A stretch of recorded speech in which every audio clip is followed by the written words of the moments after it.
Hello കൂട്ടുകാരെ, അസ്സലാമു അലൈക്കും വറഹ്മത്തുള്ളാഹി വബറകാതുഹു. എന്തൊക്കെയാണ് വിശേഷം? എല്ലാവർക്കും സുഖമല്ലേ? അൽഹംദുലില്ലാഹ്, എനിക്ക് സുഖമാണ് കേട്ടോ, റാഹത്താണ്, കുഴപ്പമൊന്നുമില്ല. പിന്നെ എല്ലാവർക്കും അള്ളാഹു എല്ലാവിധ പ്രയാസങ്ങളും എല്ലാവിധ വിഷമങ്ങളും മാനസികമായും ശാരീരികമായും സാമ്പത്തികമായുള്ള എല്ലാ വിഷമങ്ങളും അള്ളാഹു രക്ഷയും സമാധാനം നൽകട്ടെ. അതേപോലെ രോഗം കൊണ്ട് പ്രയാസപ്പെടുന്ന ആളുകൾക്ക് അള്ളാഹു രോഗശമനം നൽകട്ടെ. അതേപോലെ എന്താ പറയുക, കടം കൊണ്ട് വിഷമിക്കുന്ന ഒരുപാട് പേരുണ്ടല്ലോ. ഞങ്ങൾക്കും കടങ്ങളൊക്കെ ഉണ്ട്. അള്ളാഹു വീട്ടാനുള്ള വഴി, ഹലാലായ വഴി, ഹൈറായ വഴി അള്ളാഹു തുറന്നു തരട്ടെ. പിന്നെ ജോലി ഇല്ലാത്തവർക്ക് അള്ളാഹു എത്രയും പെട്ടെന്ന് നല്ല ഹൈറായ ജോലി നൽകട്ടെ. അപ്പം ഞാനിന്ന് വന്ന വീഡിയോ എന്താ പറയുക, എല്ലാവരും എല്ലാ ദിവസവും മുടങ്ങാതെ പതിവാക്കേണ്ട ഒരു പ്രാർത്ഥനയാട്ടോ. നമ്മളെ സ്വഭാവമാണെങ്കിലും നമ്മുടെ മക്കളെ സ്വഭാവമാണെങ്കിലും നമ്മളെ സ്വഭാവം നന്നായാലേ നമുക്ക് ആരുടെ മുമ്പിലും പോകാമല്ലേ. അപ്പോൾ നമ്മളെ സ്വഭാവം നന്നായി കിട്ടാൻ വേണ്ടിയിട്ടും ഹൃദയശുദ്ധി ഉണ്ടാകാൻ വേണ്ടിയിട്ടും ഹൃദയത്തിൽ വിശാലത, കുടുസായ ഹൃദയം അല്ലാതെ എല്ലാവരെയും സ്നേഹിക്കുന്ന, എല്ലാവരെയും അംഗീകരിക്കുന്ന, എല്ലാവരോടും നല്ല പെരുമാറുന്ന ഹൃദയമുള്ളവർക്കാണ് ഹൃദയത്തിൽ വിശാലത ഉണ്ടാവുള്ളൂ. അപ്പം അതിന് വേണ്ടിയിട്ടും അതേപോലെ എന്താ പറയുക, പല ആളുകൾക്കും എല്ലാവർക്കും ഉണ്ടാകും ചില പോരായ്മകളില്ലേ. ഇപ്പോൾ എല്ലാം തികഞ്ഞതായിട്ട് ലോകത്ത് ആരുമില്ല. എല്ലാം തികഞ്ഞതായിട്ട് ഉണ്ടെങ്കിൽ തന്നെ അത് മുത്ത റസൂലാണല്ലേ സല്ലല്ലാഹു അലൈഹി വസല്ലം.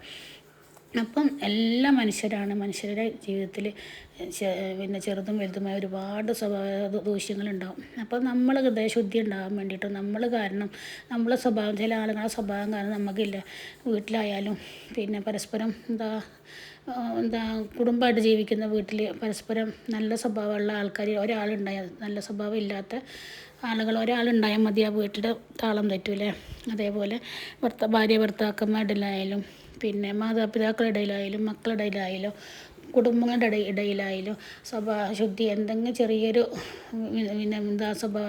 അശുദ്ധിയുള്ള ആളാണെങ്കിൽ പിന്നെ ആ ജീവിതത്തിൽ സമാധാനം ഇല്ലാതാവും. അപ്പോൾ അതിന് നമ്മുടെ സ്വഭാവം കാരണം മറ്റുള്ളവർക്ക് ബുദ്ധിമുട്ട് വരരുത്. അപ്പോൾ നമുക്ക് വേണ്ടിയാണെങ്കിൽ മക്കൾക്ക് വേണ്ടിയാണ് ഈ ഒരു പ്രാർത്ഥന എല്ലാ നിസ്കാരങ്ങൾക്ക് ശേഷം കഴിയുന്നത്ര പതിവാക്കുക. അധികമൊന്നും ചെല്ലാതിരിക്കേണ്ട, 3 തവണയെങ്കിലും പതിവാക്കാൻ ശ്രമിക്കുകയാണെങ്കിൽ, അല്ലെങ്കിൽ സുബഹിക്ക് ശേഷം മഗ്‌രിബിന് ശേഷം അങ്ങനെ ഒരു സമയത്തായിട്ട് ചെല്ലണ്ട. നമ്മുടെ സ്വഭാവ ശുദ്ധിയാണ് പഠിച്ചോനെ എന്ന് പറഞ്ഞിട്ട് നമ്മൾ ഹൃദയശുദ്ധി നൽകണേ അല്ലാ എന്ന് പറഞ്ഞിട്ട് ഈ ഒരു പ്രാർത്ഥിക്കുക. അല്ലാഹുമ്മ ഇന്നി അഊദു ബിക മിൻ മുൻകറാത്തി അഖ്ലാഖി വൽ അഅമാലി വൽ അഹ്വാ. ഈ ഒരു പ്രാർത്ഥന ഇല്ലേ, നമ്മൾ കഴിയുന്നത്ര രീതിയിൽ ചെല്ലുക. നമ്മുടെ ഹൃദയത്തിലില്ല എന്ത് സ്വഭാവ ദൂഷ്യം ഉണ്ടെങ്കിലും അത് നമുക്ക് മാറിക്കിട്ടും. അതേപോലെ നമുക്ക് സ്വഭാവത്തിൽ എന്താ പറയുക, ചീത്ത സ്വഭാവം വരുമ്പോൾ നമുക്ക് പല ബുദ്ധിമുട്ടുകളും വരിക. അപ്പോൾ അള്ളാഹു എല്ലാവരെയും ഹൃദയശുദ്ധി നൽകട്ടെ, ഹൃദയത്തിൽ വിശാലത നൽകട്ടെ. ഹൃദയത്തിൽ ഈമാൻ്റെ പ്രകാശം അള്ളാഹു എല്ലാവർക്കും നൽകട്ടെ. അപ്പോൾ ഈ ഒരു പ്രാർത്ഥന കഴിയുന്നതുപോലെ നിങ്ങൾ പതിവാക്കുക കേട്ടോ.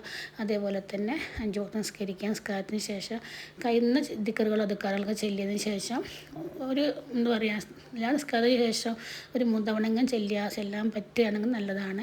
അപ്പോൾ അള്ളാഹു തൗഫീഖ് നൽകട്ടെ ഇൻഷാ അല്ലാഹ്. എല്ലാവരും ദുആയിൽ ഉൾപ്പെടുത്തണം കേട്ടോ. റമദാൻ മാസമൊക്കെയാണ് വരുന്നത്. നിങ്ങളുടെ ദുആയിൽ ഒരിടം എനിക്കും തരണം. അതേപോലെ എനിക്ക് മാത്രമല്ല കേട്ടോ, ലോകത്തുള്ള എല്ലാ മുഹ്മിനാത്തുകൾക്കും നമ്മളില്ല ഒരു ദിവസം ഒരു നേരമെങ്കിലും ദുആ ചെയ്യണം എന്നാണ് പറയുന്നത്. അത് അറബിയിൽ പറയാൻ കഴിയാത്ത ആളുകൾ മലയാളത്തിൽ പറഞ്ഞാലും മതി. അല്ലാഹുമ്മ ഫുൽ മുഅ്മിനീന വൽ മുഅ്മിനാത്ത് വൽ മുസ്ലിമീന വൽ മുസ്ലിമാത്ത്. അങ്ങനെ പ്രാർത്ഥിക്കുമ്പോൾ എല്ലാ മുഅ്മിനാത്തും പൊരുത്തം ഉണ്ടാവും. അപ്പം അങ്ങനെ പൊരുത്തം കിട്ടിയാൽ തന്നെ നമ്മൾ രക്ഷപ്പെട്ടില്ലല്ലേ. അതേപോലെ എല്ലാവരും ദുആയിൽ ഉൾപ്പെടുത്തുക. എൻ്റെ വീഡിയോ ഇഷ്ടപ്പെട്ട ഒന്ന് ലൈക്ക് ചെയ്യണം കേട്ടോ. അതേപോലെ നല്ലതാണെന്ന് തോന്നി നിങ്ങൾക്ക് മാഷാ അല്ലാഹ് ഒന്ന് കമൻ്റ് ഇടുക. അസ്സലാമു അലൈക്കും വറഹ്മത്തുള്ളാഹി.